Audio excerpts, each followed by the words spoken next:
大家好，这里是鹏鹏美食房。苹果以后不要再直接吃了。村里老中医告诉我一个苹果的新疆吃法，但是这个方法有很多人并不知道，那么赶紧跟着视频来看一看吧。苹果是现在一年四季都能吃到的水果，它营养价值特别的丰富，而且口感脆甜多汁，最常见就是拿来生吃。而今天为大家分享一个苹果的不同吃法。这种吃法有很多的朋友都没有见过，甚至于说都没有听说过。那么赶紧跟着视频来看一看我是怎样做的吧。首先，苹果放入盆中，因为我们需要先把它清洗一下。洗苹果的时候，建议用一些食用小苏打，因为现在的水果大多数都是大棚种植出来的，谁也不知道上面有没有农药残留，所以一定要用食用小苏打来洗。不仅可以把苹果洗得干干净净，还可以很好的去除苹果上面的农药残留。我相信有很多的朋友平时在吃苹果的时候，都是直接用清水冲一冲就可以了。其实那样是不健康的。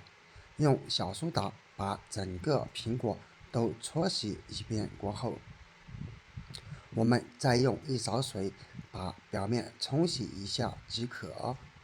最后就得到了一个清洗的非常干净的苹果。然后把清洗干净的苹果从中间把它一分为二，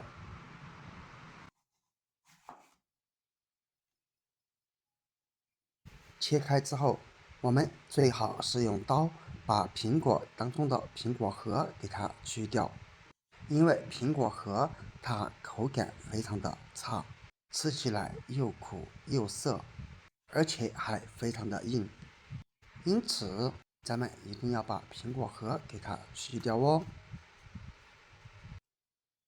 然后再把苹果再次从中间分开切一下，这里尽量给它切成3到4瓣，然后再改刀把苹果给它切成块，这里尽量切的不要太薄，稍微厚一些，否则苹果煮出来它会特别的软。切好之后，将苹果放在菜板上备用。接下来准备5、6颗干桂圆，桂圆它是药食同源的一种食材，对我们相当的友好。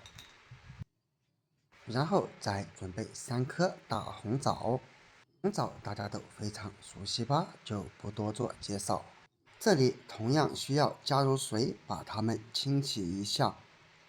洗红枣和桂圆的时候，加入1勺面粉，再用你发财的左手开始抓洗。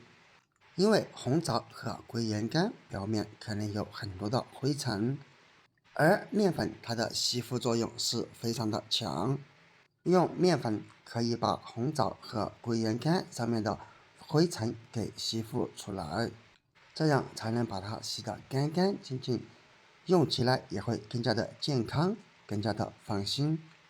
可以看一看洗过之后的水是不是已经逐渐开始变得浑浊。洗好之后捞出，然后再用1勺水把红枣和干桂圆冲一冲，冲去表面洗出来的灰尘和面粉残留就可以了。洗好以后再次放入碗中。首先我们需要将每一颗桂圆壳给它捏一捏，将壳给它捏破，这样才能让桂圆当中的成分彻底释放出来。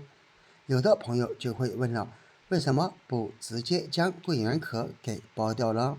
这是因为其实桂圆壳当中也含有非常丰富的营养成分。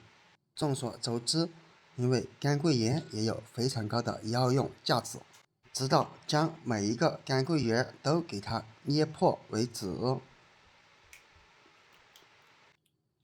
处理好之后，再找出一个叉子来处理红枣，把红枣表面给它戳上一些孔，因为红枣个头特别的大，不给它上面戳一些孔，那么红枣当中的成分是释放不出来的。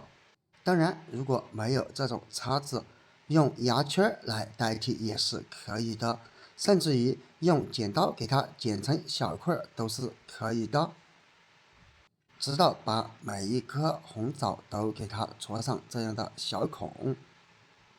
现在所有的材料都已经准备好了，那么我们继续下一步操作。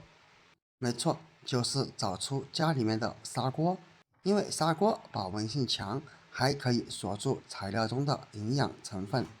如果没有砂锅，那么建议使用养生壶。最后先把苹果倒入锅中，然后依次放入红枣、干桂圆，最后往锅中加入水。这里我用的是井水，因为毕竟在农村。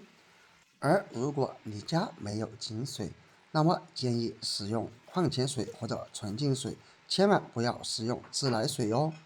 然后将盖子盖上，然后先开大火，把锅里面烧开。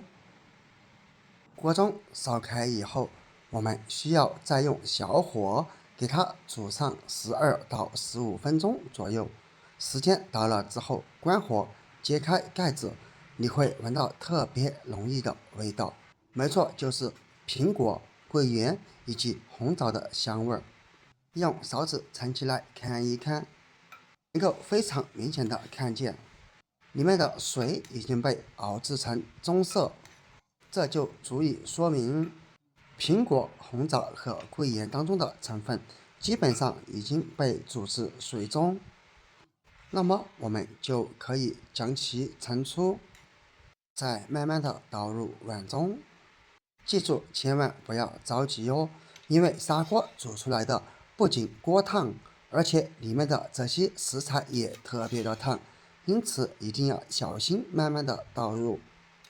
最后这样一碗苹果桂圆红枣水就做好了。朋友们，不要看做法和食材都非常的简单，作用却一点都不简单。这可是村里老中医吃了一辈子的养生方法，坚持这样吃，会给你带来大大的惊喜与发现。在这里该说的不能说，相信很多朋友都已经知道了苹果红枣桂圆茶的作用了。那么你可以在下方评论区分享出来。当然，如果你平时喜欢吃苹果，那么不妨用这个方法来试一试吧。好了，本期视频就分享到这里了，点关注不迷路。这里是鹏鹏美食房，我们下个视频不见不散，拜拜。